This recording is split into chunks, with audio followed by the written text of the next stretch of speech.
Welcome to Unwell, a Goth Girl's Guide to Human Health. Episode 1, Intergenerational Trauma and Metabolic Health. Hi, I'm Heather, and although my all-black wardrobe might indicate to some that I spend my free time summoning spirits with a Ouija board or sipping on mysteriously red liquids out of a chalice, I'm much more of a skeptic than most people expect. I'm Ashkenazi Jewish, and in my experience, Jewish people are either extremely pragmatic masochists, like myself, or are extremely spiritual. Still, I believe that ghosts are real. Not actual ghosts, though. What I mean when I say ghosts are real is that human bodies act as vessels of our dearly departed ancestors. Our organs, skeletons, and minds remember the eternal history of our relatives. The suffering that those that came before us have endured so that we may live better lives was not in vain, of course, but it's forever remembered through the ailments and predispositions of our bodies and minds that are passed down through generation. Our body's remembrance of past lives of our families and communities is called intergenerational trauma, and it's not just a social construct. Well, social justice warrior, how do we know this? We've done what humans always do, traumatize lab mice for human gain. In a 2013 Nature neuroscience study, mice were shocked in the foot each time they smelled the scent of a cherry blossom. And this, of course, instilled the fear of God into these mice each time they'd smell the scent. This fear was passed down for 3 generations, even though the progeny had never met their biological parents. This trauma response is innate, it's remembered from previous generations, and in these mice, it's unprovoked. Now, this is in mice, who don't have language or social structures or deep existential dread like us humans. And as species have gained complex cognition, they've gained the ability and the opportunity to experience deeper and deeper emotional trauma. Intergenerational trauma is mostly thought of as having to do with our brains. That hearing of the horrors our ancestors and community members have experienced wires our brains to fear these same triggers. Of course, this is true. My Jewish parents are scared of being targeted by Christian bigots and spending any amount of money. It's just playful anti-Semitism. These fears can be added on to my family's legacy of communal traumas. This is the kind of idea that dominates the conversation of intergenerational trauma, especially in Gen Z. And I found this out by sending a survey to everyone I know that breathes about intergenerational trauma, stress, and health issues. And when asked the question, when you think about intergenerational trauma, what do you think of?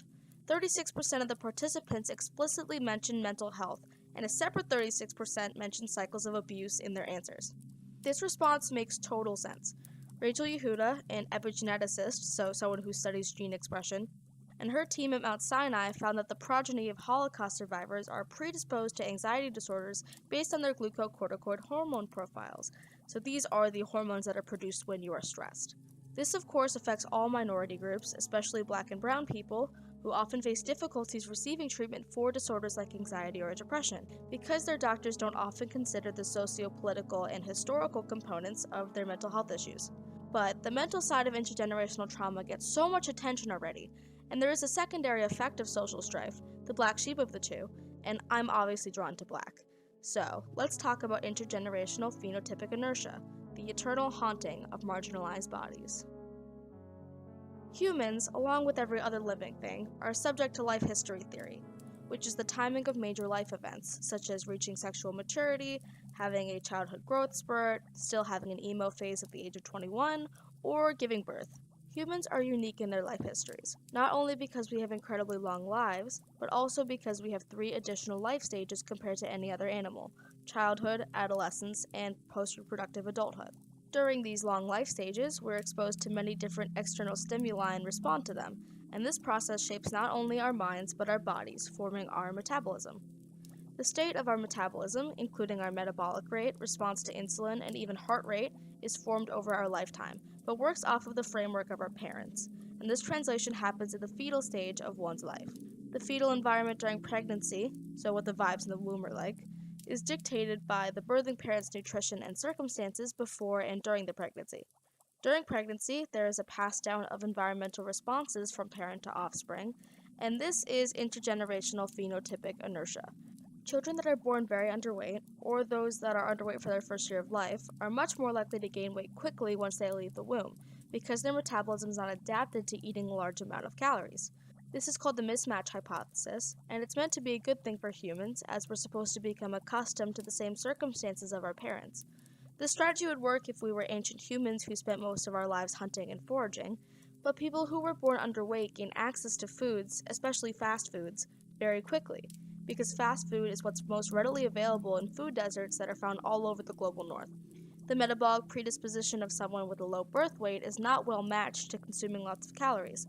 This can lead to heart disease, diabetes, and obesity, which are some of the biggest killers among marginalized groups. Alright, we're going to get a little more sciencey in this section, so feel free to put on your lab goggles and coats if you have them. Lifetime growth of birthing parents has been shown to predict offspring birth weight, meaning that the epigenetic changes that happen during their lives are going to be setting the stage for their child's lives. Those changes are, for lack of a sciencey descriptor, immortalized in their children. So continuing to talk about epigenetics, the epigenetic modifications of our metabolism might be to blame for a lot of these health issues. Now, apart from our actual DNA, we have different types of tags that are on our DNA, and these function pretty much as off and on switches for our genes to be made into proteins. This is also why it's said that we're developmentally plastic or moldable, and our epigenome can change during our lifetime, but of course we'll be working off of the hand we were dealt in the first place. The conditioning done by a lifetime of living under certain circumstances creates set points of metabolism that can be inherited genetically, but also through simply living inside of the birthing parent's womb. Here's an example. My parents both grew up in New York City, both of them being part of the Jewish minority there at the time, and both were not particularly well fed. As my mom moved from her childhood to her adulthood, she became financially stable and pulled herself out of the rut she was in. While of course this is the goal, she did end up developing gestational diabetes once she became pregnant with my sister and I. In 2019, a research group fronted by Andrea Blotsky found that children of a parent with gestational diabetes were twice as likely to develop type 1 diabetes, and lo and behold, I'm sick. Now, if I have a child, they will automatically have a 1 in 25 chance of developing type 1 diabetes too. So clearly there's a pass down of disease between parents and offspring, but it's not just between families, it's systemic. We can go on and on about all the weird health issues of Ashkenazi Jewish people, but there are so many racial and ethnic and economic groups that face the struggle too. And for once, this is not all about me. Going back to the survey I did, I found that 52% of my participants had a family history of obesity, diabetes, or heart disease, almost 20% had a history of autoimmune diseases, and there was a wide smattering of other mental and chronic health conditions that these people had. 2/3 of the participants reported a family history of disease in total. Most of my survey takers were probably of a similar background to me, aka very white, so I also wanted to mention the phenomena of Black women's metabolic health, as 55.9% of Black women are obese and 57.6% have high blood pressure. And it doesn't take a science background to realize how that's going to affect them. Black women live on average 4 years less than the average lifespan, and 11.7 per 1,000 Black babies die within their first year of life. That number for white babies is more than halved. While social issues like discrimination and lack of healthcare access could be to blame for this, without the systemic prevention of minority success in, for example, the housing and labor systems, this big gap wouldn't exist in the first place. The last bit of data I collected from my experimental subjects was about their stress levels. The stressors they discussed were pretty vast, but fell into a few general categories of mental health, academics and work, existentialism, social and political unrest, relationships, finances, and religious pressure. The reason I ask this question is that different types of stress do lead to different health outcomes.